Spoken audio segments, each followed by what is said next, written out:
हे प्रभु, हे हरि राम कृष्ण जगन्नाथ प्रेमानंद, ये क्या हुआ? गलाव से पानी आ गया। हे प्रभु, हे हरि राम कृष्ण जगन्नाथ प्रेमानंद, ये क्या हुआ? गलाव से पानी आ गया। No, no, no, no.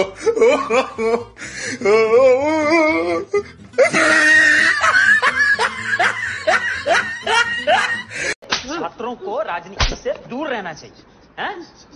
पढ़ाई लिखाई में ध्यान लगाओ, आईएएस बनो और देश को संभालो। হ্যালো বন্ধুরা, আগের ব্লগে তোমরা দেখেছো আমরা কালী মেলায় গেছিলাম।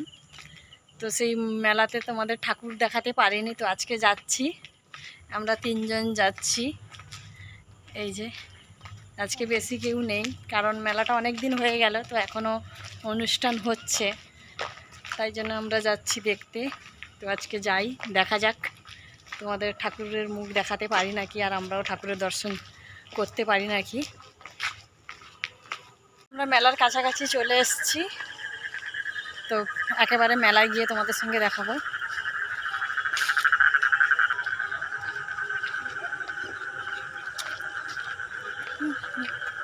তো এখানে এসে দেখি মেলার দোকানপাট সব কিছু তুলে দেওয়া হয়েছে, যেহেতু কালকে খিচুড়ি খাওয়ানো হবে, এই জন্য সবাই সবজি কাটতে বসে গেছে। আমরা ভাবছিলাম সব দোকানপাট থাকবে, নেই, সব উঠে দেওয়া হয়েছে। এই যে কালকে যেহেতু খাওয়ানো হবে, কালকে খাওয়ানো হবে এই জন্য। আর একেবারে ফাঁকা, যেহেতু দোকান নেই, আর কালকে অনেকটা ভিড় হবে। তো আমার আগের ব্লগটা যারা দেখেছো তারা নিশ্চয়ই জানবে যে আমি আগের ব্লগেই বলেছিলাম যে এই মেলাটি হচ্ছে পুরো শ্মশানের ওপরে, আর এইগুলো হচ্ছে পুরো শ্মশান। আর এখানে সামনে যাত্রা হবে, যাত্রার জন্য যে আসর বসে গেছে, আর যাত্রাটা খুব তাড়াতাড়ি শুরু হয়ে যায়। তো আর 10 দিন ধরে মেলা বসছিল, তো প্রত্যেক দিনই যাত্রা হয়, অনুষ্ঠান কিছু না কিছু হয়ে থাকে। আর সামনে যে দেখালাম ওটা হচ্ছে পাঁঠা বলি দেওয়ার জন্য। আর এই সিঁড়িতে তো তোমরা দেখতেই পেলে সেই সময় দণ্ডিকে এতটা পরিমাণে কাটা হচ্ছিলো, তাই জন্য আমরা মায়ের মুখ দেখতে পাইনি। তো আজকে অনেকটা ফাঁকা আছে, আর মাকে দর্শন করব, তোমাদেরকেও দেখাবো। তো আমাদের মায়ের যে যত কিছু গয়না আছে, এবং মায়ের জিভটাও এমনকি তাও সোনা দিয়ে বাঁধানো, আর মায়ের গয়নাগুলো গলার আর মুকুটটা একেবারে রূপোর, আর মায়ের গলার সোনার, হারটা সোনার। তো অনেক কিছু মায়ের সোনার গয়না আছে। তো মায়ের দর্শন করে মনটা অনেকটা শান্তি লাগলো, কারণ সেটা মায়ের দর্শন করতে পারিনি, মনের মধ্যে খুব হচ্ছিল। তাই জন্য মায়ের দর্শন করে মনটা অনেক শান্তি লাগলো, কারণ আবার সেই 1 বছরের আশায় আমরা থাকি। এখনও মন্দির পুরোপুরি কমপ্লিট হয়নি না, এখনও কমপ্লিট হতে 2-3 বছর লাগবে।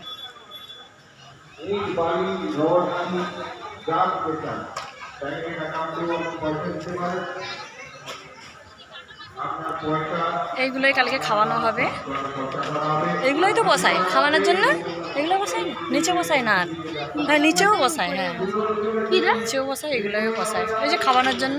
হ্যাঁ একটা ভিড় হবে, প্রচুর ভিড় হবে। আগের বছর মনে আছে লকডাউন আগে দিয়ে গেল, আবার পুজো আগে দিতে গেছে। হ্যাঁ মন্দিরটা চারদিক তোমাদের দেখাচ্ছি, চারদিকেই গেট আছে, ওই দেখ।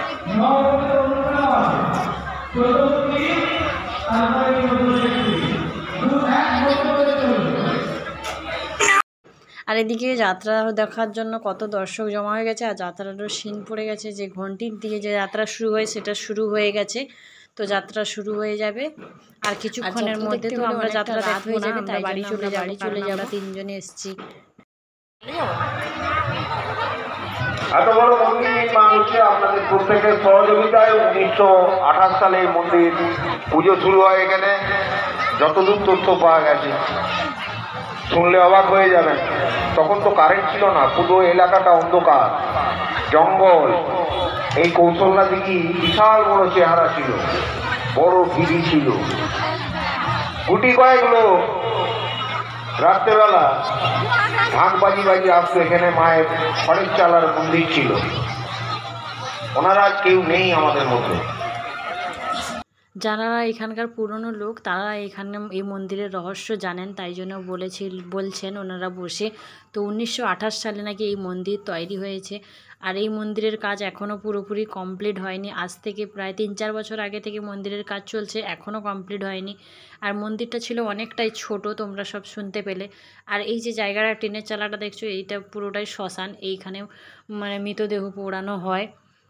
আর মানুষ বলে না শ্মশানের মধ্যে ভূত প্রেত থাকে, কিন্তু তা না, শ্মশানে দেবদেবীর বাস থাকে। তাই জন্য এখানে ছোট বড় সবাই সমস্ত মানে নির্ভয়ে নির্দ্বিধায় এই মন্দিরে আমরা সবাই আসি। তো আমরা তো আসি, আমাদের তো ভালো লাগে, কারণ বছরে একবার তো না আসলে নয়। ঢোকার সময় দেখালাম যে তোমাদেরকে যে এখানে সবাই সবজি কাটছে, তো এই সবজি কাটছে আর বাচ্চারা দেখছি কুমড়োগুলোকে ফাটাচ্ছে।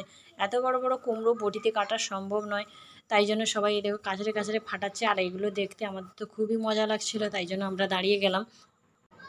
আর কালকে যেহেতু খিচুড়ি হবে, তাই জন্য ওইদিকে উনুন হচ্ছে। আর অনেক অনেক লোকজন আসে অনেক অনেক দূর থেকে, তো মায়ের প্রসাদ খাওয়ার জন্য অনেক অনেক দূর থেকে মানুষজন আসে। তাই জন্য আজকে রাত থেকে সবজি কাটা শুরু হয়ে গেল। আর ওইদিকে সব উনুন বানানো হয়ে গেছে, 4-5টা উনুন বানানো হচ্ছে, এছাড়া সবজি কাটা হচ্ছে। তো অবশেষে দাঁড়িয়ে দাঁড়িয়ে আমার ছেলেও একটা কুমড়ো ফাটাতে চাইলো, কিন্তু কি করবে, কুমড়োর যা ওয়েট, ও নিজে তুলতেই পারলো না, তাই জন্য দিয়ে দিল। তোমরা হয়তো ভাবছো যে কালকে খাওয়ানো হবে, তো আজ থেকে সব কিছু রেডি করে নিচ্ছে, কিন্তু হ্যাঁ, তো আজ থেকে না রেডি করলে এতটা সামলানো সম্ভব হয় না। তো আমরা যখন কালকে দুপুরে 2-2:30টার সময় আসি তো খেতে, তখনও অনেকটা পরিমাণে ভিড় থাকে, তো তখন ওরা দেখি রান্না হয়, তাই জন্য এখন থেকে ওনারা রেডি করে রাখছেন। তো আমরা মেলা থেকে ঘুরে এবার আমরা বাড়ি চলে যাচ্ছি। আর আমরা মেলা যখন এসছি, আজকে যেহেতু শনিবার ছিল, আদার্স অন্য কিছু খাবো না, তো খুব একটা দোকানও বসেনি। আর যে একটা বসছিল চপ সিঙ্গাড়া এইসব দোকান, তো আমরা আজকে শনিবার, তাই জন্য খাবো না বলে আমরা আইসক্রিম খেয়ে এবারে বাড়ি চলে যাচ্ছি। তো দেখা হচ্ছে পরের আর একটা ভিডিওর সঙ্গে। সবাই ভালো থেকো, সুস্থ থেকো।